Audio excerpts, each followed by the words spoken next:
हरे कृष्णा कृष्णा कृष्णा हरे हरे, हरे हरे राम राम राम हरे हरे। तो हम लोग डिस्कस कर रहे थे कि भगवान जो है अद्वितीय है। भगवान श्री कृष्ण, उनके जैसा कोई दूसरा नहीं है। हम लोग इतिहास के माध्यम से, विभिन्न प्रमाण के माध्यम से जानते हैं कि कृष्ण जब वसुदेव और देवकी तपस्या किए, एक जन्म, दो जन्म, तीन जन्म, तो जब तपस्या करने के बाद भगवान प्रकट हुए उनके पास, तो बोले कि वो मैं तो प्रकट हो गया हूँ आपके सामने, आप लोग की क्या डिमांड है, अनशन में बैठे हैं, क्या चाहिए बताओ। तो देवकी और वसुदेव, अर्थात जो दूसरे जीवन, पिछले जीवन में क्या नाम थे, हाँ, कृष्ण और सुतपा, तो बोले कि हमें आपका जैसा पुत्र चाहिए। तो बोले कि ठीक है, मैं बताता हूँ 40 मिनट के अंदर। तो भगवान पूरे ब्रह्मांड में घुमा, पूरे विश्व ब्रह्मांड, अनंत कोटि विश्व ब्रह्मांड में घुमा, उनका जैसा व्यक्ति अगर कोई है दुनिया में तो एक भी नहीं मिला। तो आया फिर, बोले कि क्या हुआ भगवान, आप हमें वरदान देना चाह रहे थे। बोले कि ये वरदान मैं नहीं दे सकता। बोले कि क्यों? क्योंकि मैं सारा विश्व ब्रह्मांड घुमा, लेकिन कहीं पर मेरा जैसा व्यक्ति नहीं मिला। तो चलिए, आप लोग जब इतना 2-3 जन्म तपस्या किए, इसीलिए मेरा कर्तव्य आप लोग की इच्छा को पूरी करना। तो मैं खुद आप लोग के पुत्र रूप में प्रकट होऊंगा। तो तब से भगवान का नाम हुआ कृष्ण गर्भ। तो भगवान जब द्वापर युग में आए वसुदेव और देवकी के पुत्र रूप में, तो पहले वही चतुर्भुज नारायण रूप में प्रकट हुआ, क्योंकि पिछले 3 जीवन में उन्होंने, भगवान विष्णु जो चतुर्भुज नारायण के रूप में प्रकट हुए थे, तो एक्चुअली उस चीज को दिखाने के लिए, उस चीज को दिखाने के लिए कि मैं वही व्यक्ति हूँ, इसीलिए यहाँ कंस के कारागार में भी भगवान चतुर्भुज नारायण रूप में प्रकट हुए थे। इससे, इसके पहले कश्यप और अदिति का पुत्र वामन देव के रूप में, उससे पहले कृष्ण गर्भ, और इस जीवन में भगवान श्री कृष्ण, उसके बाद द्विभुज मुरलीधर श्याम सुंदर बने। तो इसीलिए भगवान को अद्वितीय कहा जाता है कि उसका जैसा कोई नहीं। नो बॉडी, और वो विभिन्न शक्तियों से प्रकट होते हैं। भगवान रामचंद्र रूप में प्रकट हुए तो एकदम 4 कला से, और भगवान श्री कृष्ण जब प्रकट हुए तो 16 कला। तो विभिन्न समय में अपने विभिन्न शक्तियों के साथ प्रकट होते हैं। और भगवान क्या है, स्वभाव से आनंदमय है। ठीक है, आनंदमय।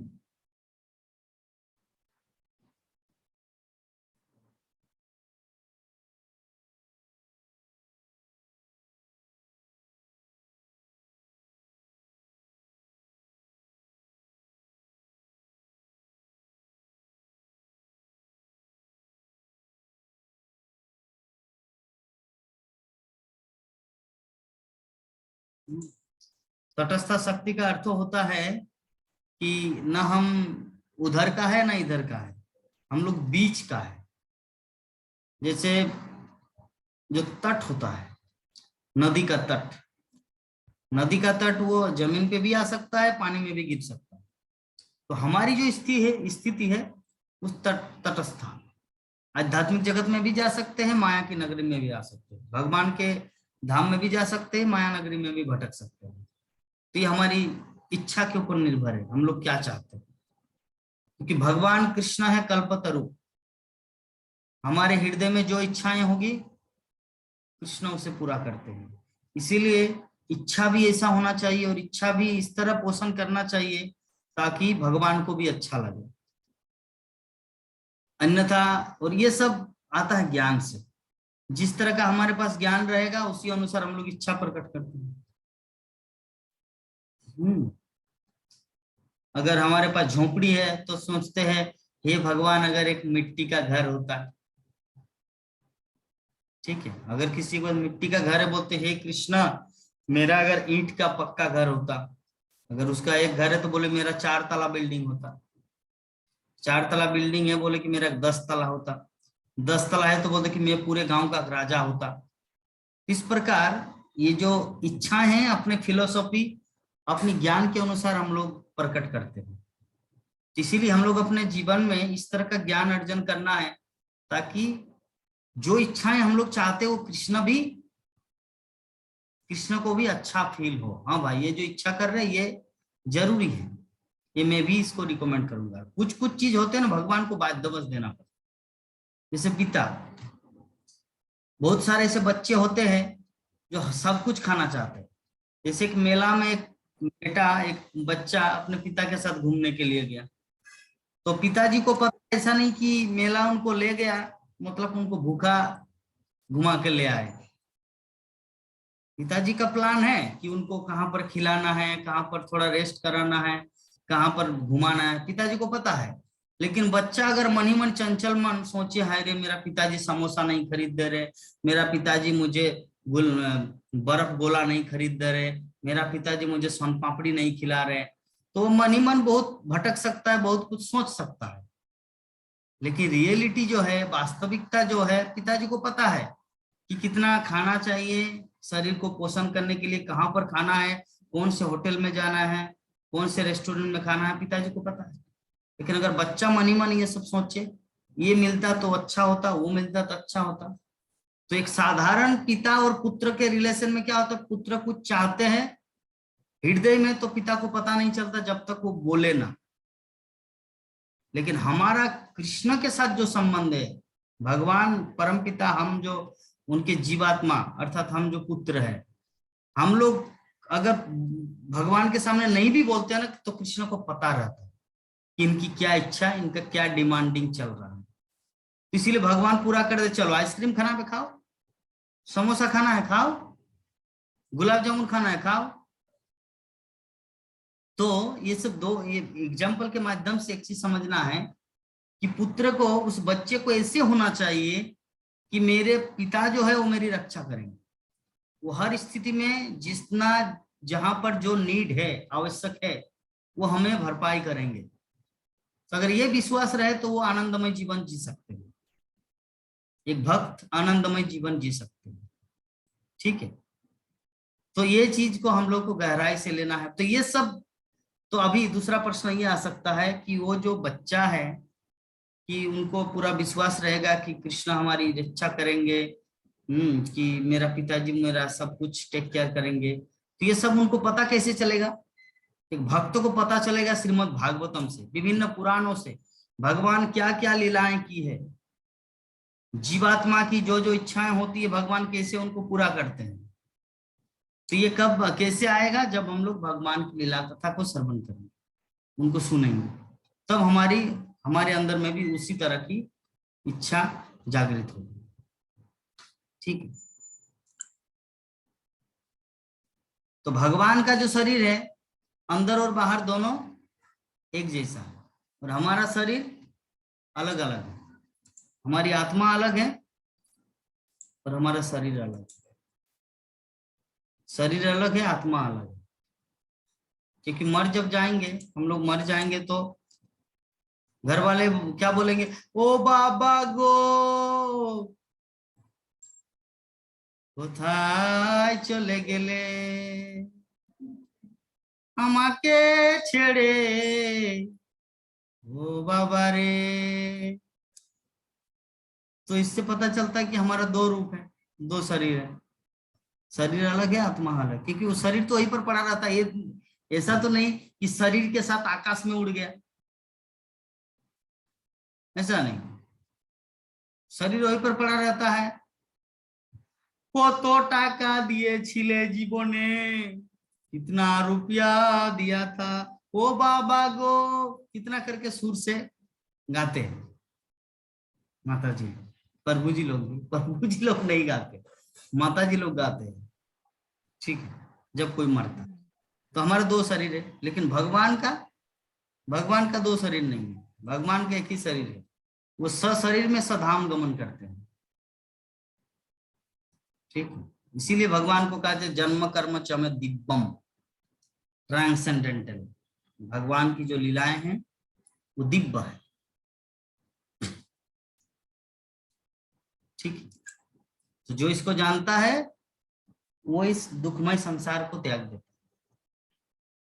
तो दोनों ही जगह में असंख्य जीव है। कौन कौन से जगह? आध्यात्मिक जगत और भौतिक जगत। तो चूंकि आध्यात्मिक जगत भगवान की अंतरंगा शक्ति की अभिव्यक्ति है, अतः जो जीव उस अंतरंगा शक्ति के भीतर है वो बहिरंगा शक्ति से दूषित हुए बिना गुण में भगवान के ही समान है। जीव भगवान से गुणों में एक होकर भी भौतिक जगत के कलमश के कारण विकृत रूप में दिखता है। देखिए एग्जाम्पल क्या दूं? वो जो कपड़े का उदाहरण दिया कि हमारा शरीर है, सब कुछ है, फिर भी कपड़े का जरूरत होता है, नहीं तो बनमानुष जैसा दिखता है, सौंदर्य नहीं आता। कपड़े में सौंदर्य आता है। तो हमारा कितना शरीर है? एक शरीर आत्मा, एक शरीर सूक्ष्म मन, एक शरीर ये बॉडी, और एक कपड़ा, पोशाक, 4 चीज। तो भगवान कृष्ण जो है उनका सब एक साथ सेटअप रहता है। ड्रेस, उनका कोई आत्मा अलग नहीं है, शरीर अलग नहीं है, सब एक साथ कनेक्टेड है। और हम लोग, हमारा सब अलग अलग है। इसको और क्या एग्जांपल दूं? जैसे आलू का पराठा देखे हैं, खाए हैं? आलू का पराठा उदाहरण अच्छा होगा। उसमें क्या आलू अलग है, आटा अलग है। आटा अलग है, आलू आलू अलग है, दोनों चीज मिला रहता है। और एक एग्जांपल दे, डोसा।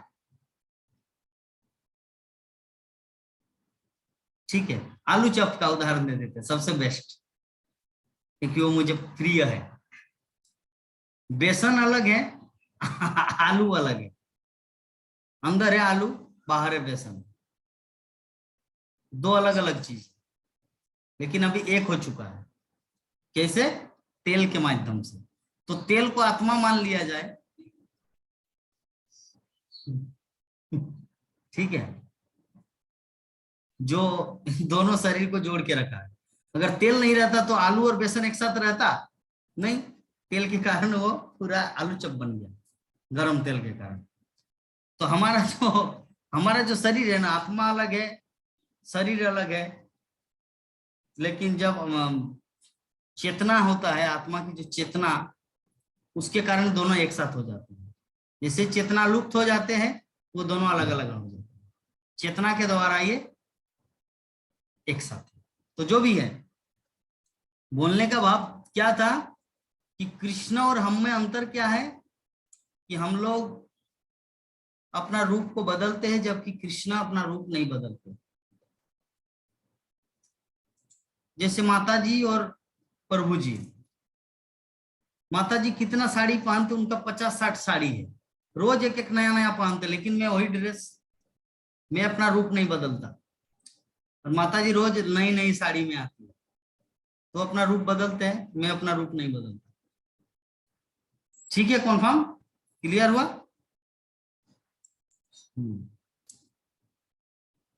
तो भौतिक जगत में तथाकथित सुख तथा दुख का अनुभव होता है। हम लोग जानते हैं संसार में सुख और दुख का अनुभव होता है, और ऐसे अनुभव क्षणिक होते हैं और उनसे आत्मा पर कोई प्रभाव नहीं पड़ता। ऐसे क्षणिक सुख तथा दुख की अनुभूति अपने भगवान के समान गुण की विस्मृति के कारण होती है, किंतु भगवान से भीतर तथा बाहर एक नियमित धारा प्रभावित होती रहती है, जिससे जीव अपनी पतित अवस्था को सुधार सकता है। भीतर से वो अंतर्जामी परमात्मा के रूप में इच्छा करने वाले जीवों को सुधारते हैं, और बाहर से वो गुरु तथा शास्त्रों के रूप में अपनी अभिव्यक्ति द्वारा सुधारते रहते हैं। तो मनुष्य को भगवान की ओर ही दृष्टि लगानी चाहिए, उसे तथाकथित सुख तथा दुख प्रकट होने पर विचलित नहीं होनी चाहिए, अपितु पतितात्माओं का सुधार करने के लिए भगवान के बाह्य कार्यों में उनकी सहायता करनी चाहिए। सुख दुख के ऊपर हम लोग को ध्यान नहीं देना चाहिए नंद किशोरी माता जी। हम लोगों को ध्यान देना चाहिए कि भगवान श्री कृष्ण का क्या प्लान है इस संसार को लेकर। वो प्लान क्या है कि सभी आत्माएं आध्यात्मिक जगत से भटक कर यहाँ पर आके गिर चुके हैं और यहाँ पे भगवान को पूरी तरह से भूल चुके हैं।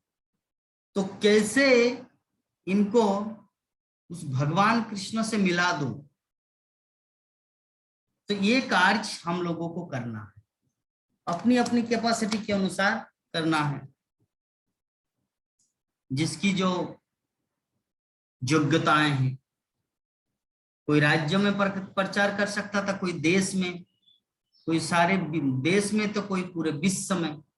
इस प्रकार सभी अपने अपने कैपेसिटी के अनुसार कर सकते हैं। ठीक है, इसमें कोई बाधा नहीं। अरे तुमने तो पूरा पृथ्वी में प्रचार नहीं किया, तुम्हारा जीवन व्यर्थ है। अरे तुमने तो पूरा भारतवर्ष में प्रचार नहीं किया, तुम्हारा जीवन व्यर्थ है। नहीं, आपकी जो क्वालिटी है, आपकी जो क्षमता है, उस अनुसार करो, लेकिन करना है। इसी को भगवान की इच्छा को पूरी करना कहा जाता है। ठीक। प्रामाणिक गुरु जो भगवान को सहयोग देने के लिए भगवान की ओर दृष्टि लगाते हैं, तो गुणात्मक रूप से भगवान से एक होते हैं और भुलक्कड़ जीव केवल विकृत प्रतिबिंब मात्र होते हैं। तो अतएव युधिष्ठिर महाराज को नारद मुनि उपदेश देते हैं कि वे तथाकथित सुख तथा दुख के मामलों में तनिक भी विचलित न हो, अपितु भगवान के उस उद्देश्य को पूरा करने के लिए भगवान की ओर देखें जिसके लिए भगवान अवतरित हुए हैं। यही उनका मूल कर्तव्य है। एक जीव का मूल कर्तव्य है कि संसार में जीव को कैसे कृष्णोन्मुख किया जाए। जो इस फिलोसॉफी के आधार पर, इस दृष्टिकोण के आधार पर अगर चलता है तो वो जगत का मंगल कर सकता है। अन्यथा नॉट पॉसिबल टू, किसी के जीवन में सौभाग्य और शुभ जीवन हम लोग नहीं ला सकते। एकमात्र और एकमात्र उनको कृष्ण से जोड़ने के बाद ही आता है। इस संसार में हर कोई भुलक्कड़ जीव है, सभी भूल गए भगवान को। इसको कैसे पुनः याद किया जाए? शास्त्रों को पढ़ के, शास्त्रों को सुनकर, भगवान की लीला कथाओं को श्रवण करके ही पुनः वो जागृत किया जा सकता है। ठीक है, तो जैसे नारद मुनि युधिष्ठिर महाराज को उपदेश दे रहे, उसी प्रकार भागवतम, श्रीमद् भागवतम हम सबको उपदेश दे रहे। उस उपदेश के अनुसार हम लोग को जीवन में चलना है, तभी हमारा मानव जीवन सफल हो। तो इस प्रकार आज का जो हमारा श्लोक है, श्रीमद् भागवतम प्रथम स्कंद प्रथम अध्याय नहीं 13 अध्याय श्लोक संख्या 48 यहीं पर कंप्लीट हुआ।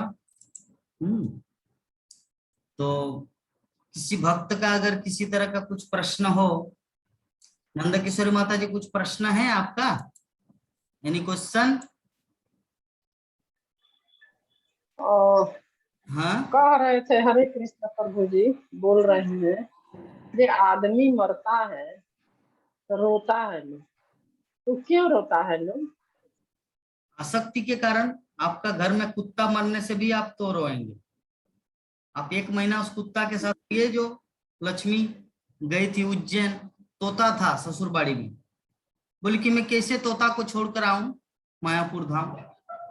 तो ये आसक्ति है।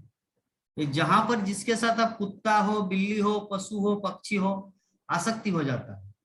तो एक व्यक्ति जो परिवार के सदस्य होंगे वो तो जीवन भर उनके साथ रहे आप, तो वो जब चला जाएंगे तो नहीं रोएंगे? प्रभु जी तो ये तो भी कहते हैं लोग कि अपने स्वार्थ के लिए ही रोता है लोग, ऐसा होता है। अपने स्वार्थ के लिए रोता है मीन्स मतलब जैसे कि वे आदमी तो चले गए, तो उनसे जो कुछ है हमको सुख मिलता था, ये सुख नहीं मिले, तो इसीलिए रोता है, ऐसा भी बात है। हाँ, ये भी है ना। लेकिन आजकल उसके लिए नहीं रोते लोग। क्यों बोलिए तो? क्योंकि प्राचीन काल में अगर एक पति मर गया तो विधवा रह के सारा जीवन भर बिता देते। लेकिन अब तो बेटा मर गया, ठीक है, अभी मैं दूसरा एक सांवला सलोना तेरी नीली सी आंखें, ऐसे पति को मैं शादी करूंगा। तो आजकल का मेंटेलिटी ऐसा, इसीलिए नहीं रोते। ठीक है, तू मर गया तो क्या हुआ, मैं दूसरा शादी कर लूं, बस फिनिश बिजनेस। इसीलिए आजकल उतना नहीं रोते। कहाँ रोते, कोई नहीं रोता आजकल मरने में। थोड़ा सा हृदय, हृदय है ना हमारा, हृदय थोड़ा सा ये होता है, दुख आता है, लेकिन वो ज्यादा देर तक नहीं, कट जाता है। ठीक है, ठीक है माता, और कुछ है प्रश्न? ठीक प्रभु। नहीं प्रभु जी, तो आज तो उतना बढ़िया से सुन नहीं पाए, थोड़ा सा ठीक है, यूट्यूब। इधर उधर भटकने में भी लगा। जी यूट्यूब पे सुन रहे हैं। ठीक है, तो चलिए वांछा कल्पतरु करते हैं। हाँ, जी। कल्पतरुभ्यश्च वंशा कल्पतरुभ्यश्च कृपा सिन्धुभ्यो पतितानं पावनेभ्यो वैष्णवेभ्यो नमो नमः। हरे कृष्णा हरे कृष्णा कृष्णा हरे कृष्णा कृष्णा हरे कृष्णा कृष्णा हरे हरे हरे हरे हरे राम राम राम राम राम हरे हरे हरे। हरे। जय जगत गुरु शिल प्रभुपाद की। जय ग्रंथरा श्रीमद् भागवत महापुराण की। जय संत कोटि वैष्णव भक्त बिंद की। जय समवेत गौर भक्त बिंद की। जय। जय गौर प्रेमानंदे। हरि हरि बोल, हरि हरि बोल, हरि हरि।